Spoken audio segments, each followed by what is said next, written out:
ধরো আমি এটা দিলাম FG ট্রেডার্স বা একটু আগে ক্রিয়েট করেছি মেবি। তো এখানকার রিসিপ্ট নাম্বারটা আমি এখানে দিলাম। রিসিপ্ট নাম্বার যেটা পার্চেস রিলেটেড রয়েছে এটা সেই ডেটটা। রিসিপ্ট ডকুমেন্টসের জন্য এই জিনিসটা যদি আরও কিছু এক্সট্রা নোটস তুমি দিতে চাও সেটা এখানে দিতে পারো। এখানে রিসিপ্ট ডকুমেন্টস নাম্বার, এক্ষেত্রে নাম্বারটা দেওয়া থাকবে। ওই ডকুমেন্টের এগেনস্টে যে ডেট আছে সেই ডেটটা এখানে আমাকে বসাতে হবে। ডিসপ্যাচ আমি ধরো পার্চেস করলে কোথা থেকে আমার কিসের মাধ্যমে পাঠানো হবে, তো সেই জিনিসটা আমাকে ধরতে হবে এই পেজটা। তো ডিসপ্যাচ চুজ করতে পারি। ধরো আমি করলাম এখানে ট্রেন, ধরো ট্রেন কিসের মাধ্যমে আমি পাঠাচ্ছি, ঠিক আছে। দেন নেক্সট হলো ডেস্টিনেশন, কোথায় আমি পাঠাবো। ধরো লিখলাম হচ্ছে BONGA। নেক্সট পার্ট দিলাম হচ্ছে ক্যারিয়ার এজেন্ট নেম, যে এজেন্ট আমি মালটা পাঠাচ্ছি সেই পার্টির নাম কি আছে দিলাম। এটা নাম দিলাম। বিল ল্যান্ডিং অর্ডার নাম্বার, যেটা ল্যান্ডিং অর্ডার নাম্বার দেওয়া থাকবে সেই বিলের এগেনস্টে সেটা আমাকে এখানে পুট করতে হবে, সেটা বিলের ওখানেই পেয়ে যাবে। এবং সেই অর্ডার নাম্বারের এগেনস্টে একটা ডেট থাকবে, সেই ডেটটা ওখানে পুট করতে হবে। মোটর ভেহিকেলস নাম্বার, যে গাড়িতে করে ট্রান্সপোর্টটা হচ্ছে সেই গাড়ির নাম্বারটা এখানে দিতে হবে। ধরো জাস্ট ফর এক্সাম্পল আমরা একটা গাড়ির নাম্বার দিয়ে দিলাম। দেন এই পার্ট সিলেক্ট থাকলো, এগুলো জাস্ট একবার ভেরিফাই করে চেক করে নিতে হবে।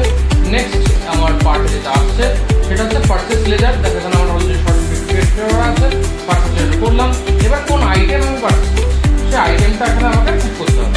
ধরো এখানে অনেকগুলো আইটেম আছে, ধরো আমি দিলাম জাস্ট ফর এক্সাম্পল ধরো ডিজির কথা বলা হচ্ছে, DG 102 মডেলের জিনিসটা আমার কেনা হচ্ছে।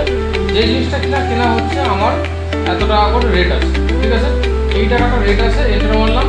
যদি আমি সেম বিলের মধ্যে আরও কোনো পার্ট অ্যাড করতে চাই, ধরো অন্য নেক্সট আর একটা কোনো আইটেম আছে যেটা কিনা আমি অ্যাড করব, তো সেটা ধরো এখানে দিলাম। এটার কোয়ান্টিটি আমাকে দিতে হবে, কোয়ান্টিটি ধরো দিলাম 10-12টা, এন্টার মারলাম। এইটার আগে যখন আমার ক্রিয়েট করা ছিল তখন আমাকে পার পিস রেট ফিক্স করে দেওয়া ছিল 56,000 করে। আগেরটা কেন হলো না, কারণ আগেরটার পার ইউনিট রেট আমার কিন্তু যখন আইটেম সিলেক্ট করা ছিল সেটা কিন্তু রেট ফিক্স করা ছিল না, ঠিক আছে। তো এটা সিলেক্ট করলে বাই ডিফল্ট শুধু আমাকে কাউন্টিং চাইলো কত পিসের জন্য, দেন রেট আমার এখানে চলে আসলো। দুটো সামেশন করে দেখো ফিগারটা আমার চলে আসলো কত টাকার বিল আমার পারচেস এগেনস্টে হচ্ছে। নেক্সট পার্টে আসলাম। নেক্সট তুমি যদি আরও করতে পারো। নেক্সট এখানে ডিসপ্যাচ ফ্রম কোথা থেকে যাচ্ছে, ধরো সেটা দিলাম হচ্ছে বিরাটি, ধরো বিরাটি লোকেশন আছে।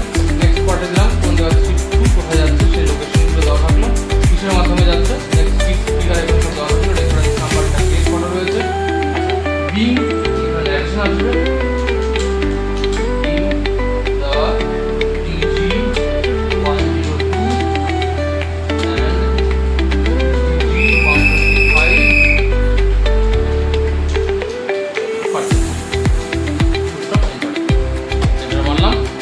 গেলাম। ব্যাকে গিয়ে এবার আমরা ডে বুকে ঢুকবো। ডে বুকে দেখো একদম পারচেসের যে এন্ট্রিগুলো রয়েছে এখন পরপর এন্ট্রি দিলাম। প্রথম পেমেন্টের এন্ট্রি, তারপরে রিসিপ্টের এন্ট্রি, তারপর সেলসের এন্ট্রি, তারপর একদম লাস্ট থেকে পারচেস এন্ট্রি ঢুকলাম। দেখো সেই দুটো বিলের এন্ট্রি দেখাচ্ছে যেটা কিনা আমি এক্ষুনি ক্রিয়েট করলাম পারচেস এন্ট্রি।